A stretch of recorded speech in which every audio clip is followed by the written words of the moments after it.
Je suis Juliette Dargan. Depuis toute petite, j'aime écrire des histoires originales. Je suis aussi musicienne et chanteuse. J'ai imaginé 25 histoires de fantômes, de créatures ou rencontres paranormales. Elles sont basées sur des légendes urbaines ou des faits réels, souvent dans des lieux emblématiques ou très chargés spirituellement. Je vais vous emmener tout autour du monde, en immersion dans d'autres réalités, en mots et en musique. Alors installez-vous confortablement et suivez-moi pour découvrir mes rencontres surnaturelles.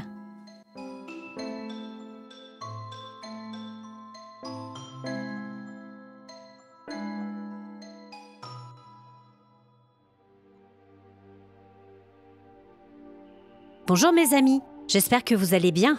Nous profitons de ce mois dédié à Halloween pour nous offrir un petit détour par l'Espagne et le mystérieux village d'Aceredo. Mais avant cela, je voulais souhaiter la bienvenue à 3 nouvelles auditrices sur Spotify. Tamara, Delphine et Roxane. Merci à toutes les 3 pour tous vos commentaires qui m'ont vraiment fait chaud au cœur. Et j'espère que ce nouvel épisode vous plaira.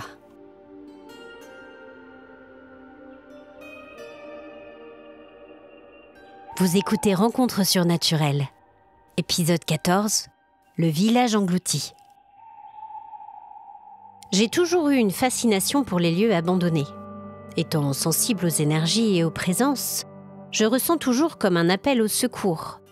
Un chant de sirène difficile à ignorer quand je passe devant une demeure antique ou un château décrépit, caché sous le lierre et la végétation redevenue sauvage. Je ne peux m'empêcher aussitôt d'imaginer ce que cet endroit était avant d'être presque effacé par les ravages du temps.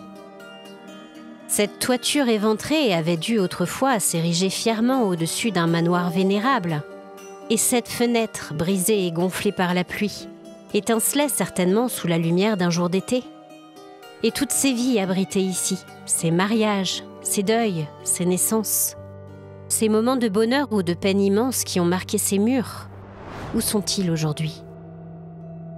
Un jour, en faisant des recherches, je suis tombée sur les images d'un petit village englouti par les eaux il y a plus de 30 ans. Aceredo, en Espagne.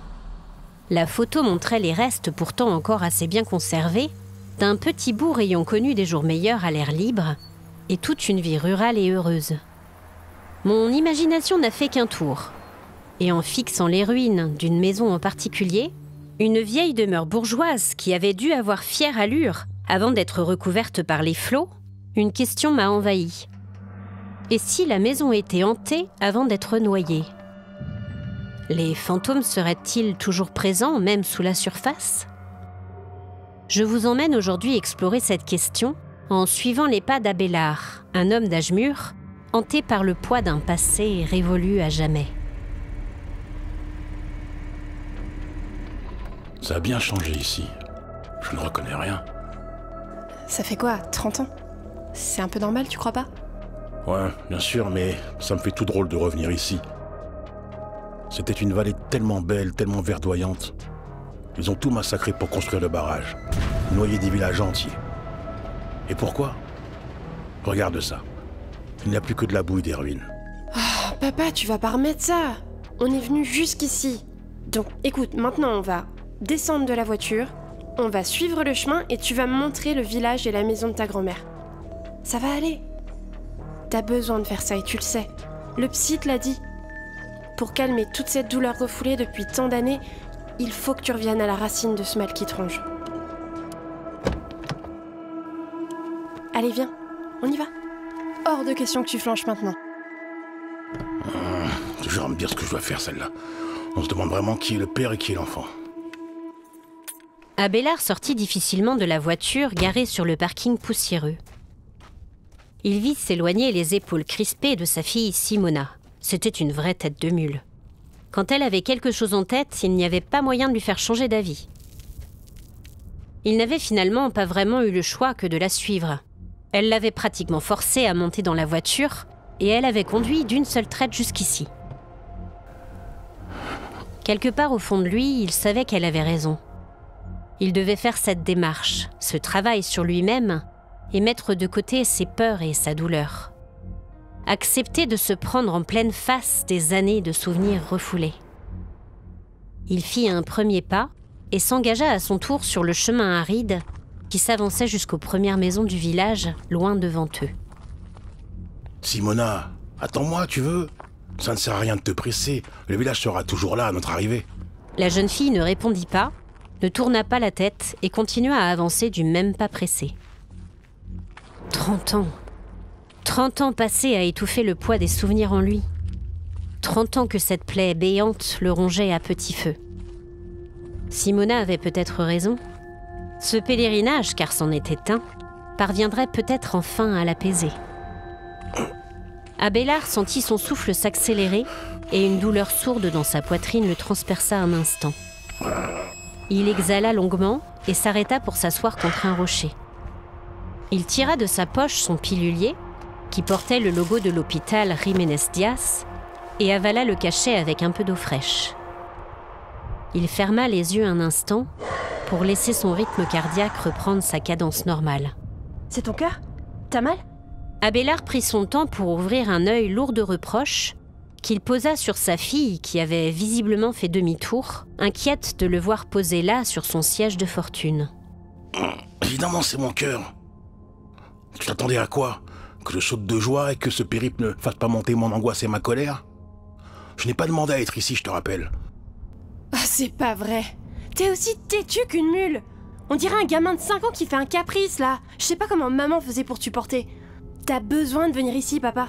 C'est ça qui te ronge et tu le sais très bien. Il tourna la tête vexé, sachant très bien qu'au fond elle avait raison et qu'il ne se montrait pas raisonnable. Ok, je suis désolé. Je n'avais pas à t'accuser comme je l'ai fait. C'est juste que c'est... c'est dur pour moi de revenir ici. Simona s'approcha et lui prit la main doucement. Son petit geste d'affection, tellement rare, le prit au dépourvu. Je sais, papa. Je le sais très bien. Mais tu vas y arriver. Je suis là avec toi et on y est presque. Ils se remirent en marche tous les deux, l'un derrière l'autre, sans plus se parler. Abélard jeta un œil autour de lui, détaillant les grandes écailles de limon dénudées et craquelées, témoin sans appel de la baisse des eaux. Le lac s'asséchait. Petit à petit, l'eau disparaissait et rendait au monde ce qu'elle avait englouti depuis tant d'années. Il reconnut cet amas de rochers sur lesquels il avait grimpé avec ses cousins étant petit. Il savait qu'il n'était plus très loin et que bientôt, très bientôt, il allait revoir la maison de sa grand-mère Elisa. Quand il passa les premiers murs, il s'arrêta. Aceredo. Il était vraiment revenu à Aceredo? Tout cela lui semblait tellement irréel. La seule évocation de ce nom lui donnait des frissons et un sentiment de mélancolie et de culpabilité. Il avait promis à Elisa qu'il protégerait sa maison, toujours. Qu'il serait là pour prendre soin de tout ce qu'elle laisserait derrière elle quand elle quitterait cette terre. Au moins, elle n'avait pas été témoin de cette ignominie. Certes, il pesait bien peu face à un projet d'une telle ampleur, avec un tel poids politique aussi. Mais au fond de lui, il savait. Il avait encaissé l'argent du dédommagement sans broncher, suite à l'expropriation, et à dire vrai, il s'était même senti soulagé. Le village était tellement loin de Madrid. Il était jeune et fringant à l'époque. Il avait tellement de projets, tellement d'envie. Elisa n'était plus là pour voir ça, et s'occuper d'une maison aussi loin de la ville, avec toutes les charges liées, ne lui disait vraiment rien. Donc oui, les pieds dans le sol boueux du village englouti, sorti des eaux pour mieux le tourmenter, il pouvait se l'avouer. Il avait remercié le ciel en sachant qu'il n'aurait pas à porter ce poids au quotidien.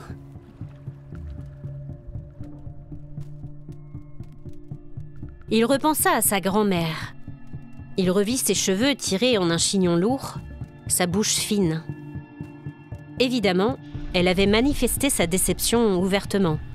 Il se souvenait encore du jour où il avait voulu ranger l'acte d'expropriation parmi les dossiers de classement dans l'armoire de son bureau. Il avait senti un net courant d'air froid dans son dos et la porte du placard avait claqué fortement. Alors qu'il venait à peine de placer le papier dans le placard, quand il s'était retourné vers l'armoire, il l'avait vu volter en plein milieu de la pièce, comme si la feuille le narguait en quelque sorte. Foutu fantôme. Foutu souvenir. Papa, regarde! Il y a encore une voiture ici. La voix de sa fille le ramena à la réalité, et il s'avança jusqu'à elle. Mais oui, c'était la voiture du vieux Raimondo, le propriétaire du seul bar du village. Je me demande ce qu'il est devenu. Il doit être mort et enterré depuis le temps. Il avait déjà dans les 60 ans avant qu'il ne noie toute la vallée. Il regarda autour de lui et fut presque choqué de voir autant de monde errer dans les rues dévastées du petit village. C'est fou toutes ces personnes qui viennent contempler l'intérieur d'une tombe. Papa, pourquoi tu les juges? C'est pas étonnant, tu sais. C'est pas tous les jours qu'on peut déambuler dans une ville fantôme. Une bande de voyeurs, oui. Simona le fustigea du regard et s'avança devant la façade du vieux bar ruiné, jetant un œil dans la cour qui s'étendait devant le bâtiment. C'est dingue, il y a encore des caisses de bière ici. Regarde! Abélard jeta un œil sur ce qu'elle lui montrait et hocha la tête d'un air sombre. Il regarda d'un œil dégoûté un homme qui le dépassa en le bousculant. Il était habillé d'un short rouge, d'une chemise à fleurs et de sandales poussiéreuses. Il brandissait son appareil photo comme une arme. Il prit quelques clichés de la façade à moitié effondrés. Foutu touriste. Papa! Tu vois, Simona, on passait par ici la nuit. Le portillon ne fermait jamais et le vieux Raimondo trouvait toujours mieux à faire que de le réparer. On se glissait dans la cour et on piquait des bouteilles de soda. Ça coûtait tellement cher à l'époque. Non mais t'étais un vrai délinquant en fait. Quand je pense à toutes les fois où tu m'as fait la morale parce que j'avais gardé de l'argent trouvé dans la rue. Tu comprendras quand tu auras des enfants, ma fille. Même si tu n'es pas toi-même un modèle de vertu, tu dois faire ton maximum pour t'en approcher. Un modèle de vertu? Pff, non mais on aura tout vu, hein. Et tu t'es jamais fait prendre? Aussi. Et ce jour-là, crois-moi, Elisa n'a pas eu la main légère. Je crois bien que c'est la claque la plus magistrale que j'ai reçue de toute ma vie. Et Raimondo Gutiérrez nous a ensuite obligés à récurer les toilettes de son bar et à repeindre toute sa cour. Crois-moi, on n'a jamais recommencé après ça. Il jeta un œil autour de lui. Quand je vois ce que c'est devenu, j'aurais dû m'abstenir. Ah non, tu vas pas recommencer à ressasser tes regrets là. Où est la maison de ta grand-mère? Suis-moi, c'est par là. Ils descendirent le long de la rue principale, scrutant les bâtiments éboulés et recouverts de sédiments déjà presque secs. Ils passèrent devant la grande fontaine sur la place principale. L'eau s'échappait encore du vieux tuyau de cuivre en un simulacre d'une journée ordinaire. Abélard continuait lentement à avancer, suivant le pas curieux de sa fille. Chaque pas qu'il faisait le plongeait toujours plus loin dans ses souvenirs. Et la vue terrible de ces ruines autour de lui labourait le cœur. Mon Dieu, comment avait-on pu laisser faire une chose pareille? Il secoua la tête, atterré par cet évident manque de respect pour la vie et le bonheur des occupants de toutes ces maisons. Tu rumines encore, papa? Je te vois, tu sais. Laisse-moi un peu, Simona. Comme tu voudras. Abélard lui jeta un regard noir et reporta son attention sur son environnement. Ils tournèrent dans une petite ruelle très en pente, jonchée de débris. Il sentait son cœur cogner contre ses côtes. Et tout d'un coup, il la vit. La maison d'Elisa. Il s'arrêta net, envahi d'un seul coup par 1 million d'images d'été passées à courir dans le jardin, de descente sur la rampe des escaliers, de gâteaux à la crème, encore tout chaud et tout juste sortis du four. L'insouciance de son enfance. Retrouver cette sérénité, cette joie pure au plus profond de son cœur. Papa, pourquoi tu t'arrêtes encore? C'est là. Il tendit une main tremblante vers la façade ruinée de la demeure de sa grand-mère. Les murs lézardés et le toit défoncé étaient autant de coups de poignard dans son cœur que la voix implacable qu'il entendait très nettement au creux de son oreille. Comment as-tu pu les laisser faire, Abélard? Tu avais promis. Après tout ce que tu as fait cet été-là, tu devais protéger la maison. C'était ton devoir. Papa, ça va? T'es tout pâle tout d'un coup. Oui, ça va, ça va. Il se tourna vers la maison et la décrépitude apparente disparut pour laisser place à une façade blanche, éclatante dans le soleil couchant. Il détailla les volets bleus, à moitié fermés pour ne pas laisser rentrer la chaleur. Les jardinières de fleurs accrochées au balcon en fer forgé. Elisa adorait les fleurs et ses compositions étaient sa plus grande fierté. Il lui sembla même voir du linge suspendu dans le jardin, sur le long fil de fer, flotter doucement dans le vent chaud. La main de Simona le sortit brutalement de sa vision douce amère, et à nouveau devant lui, il eut la maison dans son état actuel. Ils s'avancèrent doucement et pénétrèrent dans le couloir principal, après avoir lutté un moment pour ouvrir la vieille porte gonflée par des décennies passées au fond du lac artificiel. Sur l'arrière de la maison, le toit était encore en bon état et protégeait toujours le grand salon. Abélard s'aperçut avec stupeur que les gros fauteuils en velours de sa grand-mère s'y trouvaient encore, leur couleur chatoyante fanée en un indescriptible magma verdâtre. Le buffet se dressait dans l'angle de la pièce, fidèle sentinelle des temps passés. En fait, tout était certes pourri et défoncé par les eaux, mais les meubles d'Elisa étaient tous encore à leur place. Il sortit la petite photo jaunie par le temps qu'il avait ramenée avec lui et la déposa avec précaution sur le dessus d'un vieux meuble. Elisa et Alfredo posaient le jour de leur mariage devant la maison, dans la rue du village. Il lui semblait juste de ramener une image de sa grand-mère dans la maison qu'elle avait tant aimée. Il ferma les yeux et murmura une petite prière. « Si tu crois que cela effacera tout le mal que tu as fait... » Abélard se tourna brusquement, surpris d'entendre la voix de son aïeul aussi distinctement, mais il ne la vit nulle part. Simona le regardait d'un œil inquiet quant à elle, comme si elle s'attendait à ce qu'il s'écroule à tout moment. Il lui fit un petit sourire figé et continua à avancer dans la maison. En passant dans le long couloir, il jeta un œil au jardin sur le côté de la maison. Les arbres étaient en fleurs, les roses multicolores exhalaient leur parfum entêtant, et il reconnut le clapotis de la fontaine en pierre avec sa tête de lion sculptée au centre de la cour. Il ne voulait pas la voir. Pas encore. Il n'était pas prêt à affronter le poids de ce souvenir-là. Il continua à avancer droit devant lui, Simona sur ses talons. Où ça mène par là? Mais... Attends... Ça sent le gâteau, non? Abélard ferma les yeux, les bras envahis de frissons. Oui, ça sentait le gâteau. Le gâteau au citron. La recette préférée d'Elisa, qu'elle leur préparait toutes les semaines après la messe du dimanche.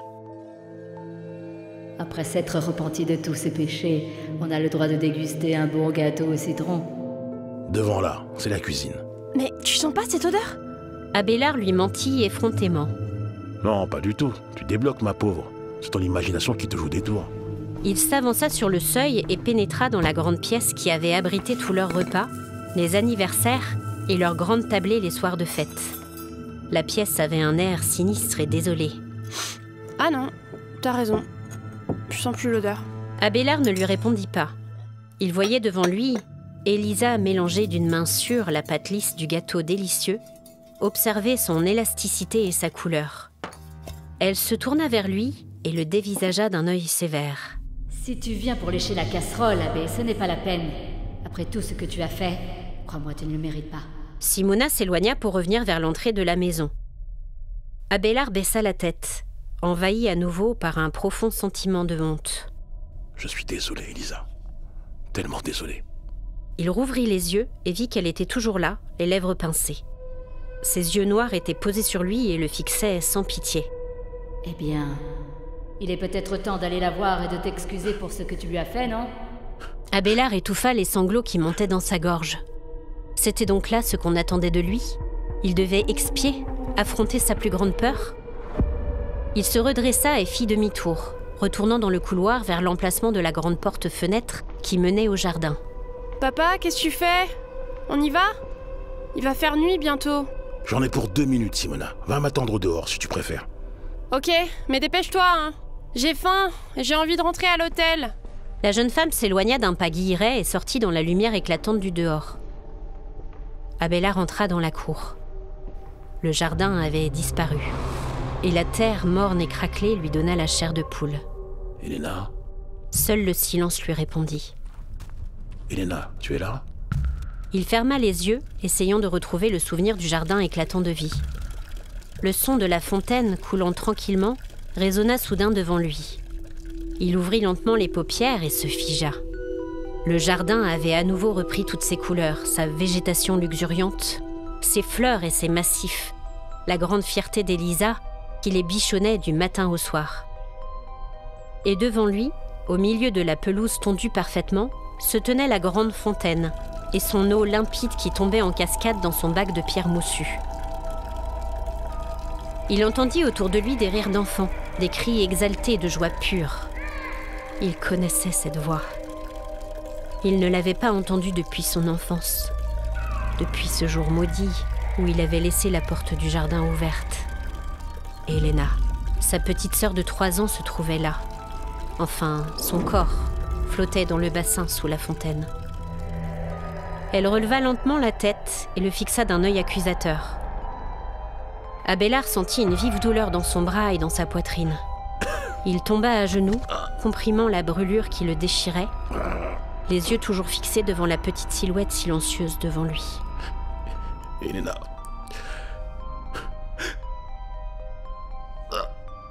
Elena, je ne voulais pas que tu tombes dans la fontaine. Pardonne-moi, je t'en prie. La douleur monta encore et il se mit à halter, ayant du mal à respirer. Il ferma les yeux et quand il les rouvrit, tout avait disparu à nouveau. Le jardin n'était plus qu'un amas de sédiments et les jolies allées un souvenir évaporé. Il se sentait partir, lentement, inexorablement. La silhouette d'Elisa s'arrêta devant lui, le dominant de son ombre glaçante. Elle était pieds nus et sa peau grise était légèrement translucide. Au moment où les ténèbres envahissaient le cerveau épuisé d'Abélard, il entendit la voix de sa grand-mère murmurer à son oreille. « C'est bien, Abbé. Elena est en paix à présent. Mais je t'avais demandé de protéger la maison. Il était temps que tu nous reviennes pour reprendre la place qui t'était réservée.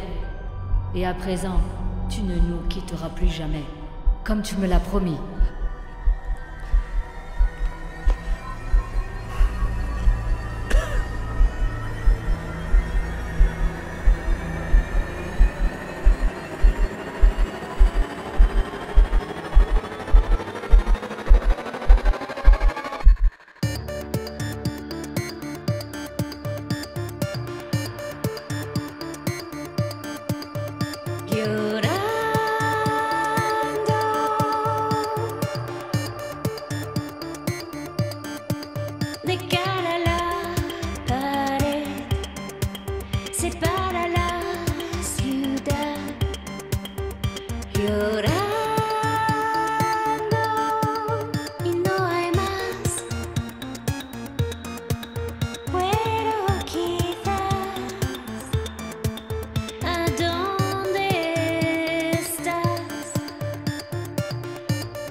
separa la ciudad.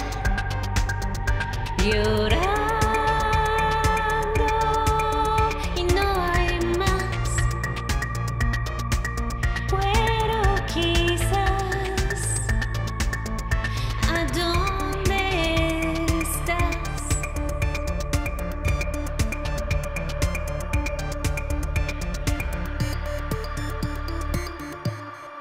Merci d'avoir écouté ce nouvel épisode de Rencontres surnaturelles. La prochaine fois, nous retournons en France pour explorer la légende de la Dame Blanche du château de Puy-Martin. L'histoire d'une femme au destin tragique qui vous attend encore dans les couloirs du château. À très vite.